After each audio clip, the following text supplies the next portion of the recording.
The making of ube yam. Dito to kay Nanay Nildas. Nildas na sa De La Puente, Sampaloc. Vicente pala, Vicente Cruz, Sampaloc. Ito yung 2 to 3 hours daw ang pagluluto para makabuo. Pero yun, naka-isang oras na yan. Kaya ayan oh, yung gilid-gilid si kuya, sinasandok na kasi nakakabuo na talaga. Imaginein mo, ang mura lang dito.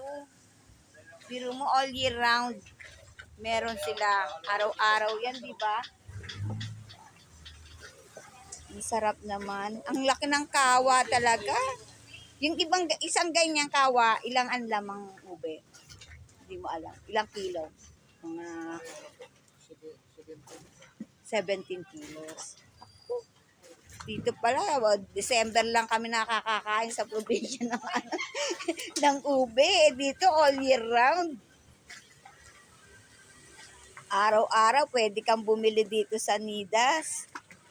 Nanay Nidas. Ube yam, mga pasalubong. Special leche plan. Ito nga pala yung kanilang pasalubong. Yan, may mga sila, strawberry cheesecake. Ang layo, no? Blueberry cheesecake. Biglang naging imported eh. Ayan, no? Meron silang biyak, 55 lang.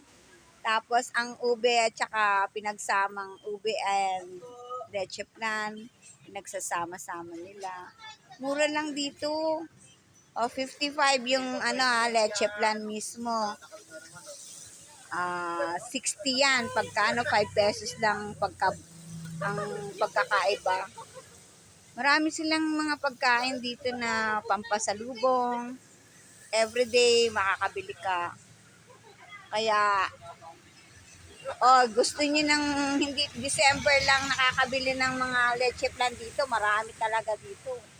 Araw-araw yan. Ito pa yung mga ibang pasalubong ni Nanay Nidas. At salamat kay na kuya dahil pinaunlakan nila ako. Mukhang antamis na. Sarap, nabubuo na, no? Wow, ang sarap. Tama-tama ang laki ng katawan mo dyan sa pag-aaral. Napakahirap kaya niyan. Nung araw, nung bata kami, nanay ko gumagawa niyan. Pinapadala sa Amerika eh. Totoo yun. Dry na, talaga, sticky na talaga. Yun ang pinadadala sa Amerika. Kaya siguro mga 2 days before, nilalagay pa yan sa can. Kaya pinapakan nila yan, hindi pwedeng hindi. Mano-mano rin nung araw. Pero this time, makikita mo na dito sa palengke na ng De La Puente ay ng Vicente Cruz na dito na talagang ginagawa. Walang daya yan walang kamote yan. Kaya purong yan at mura lang. So maraming salamat po sa pagpapaunlak. Ayun na, sticky na yung kay kuya. 1 more hour at yan.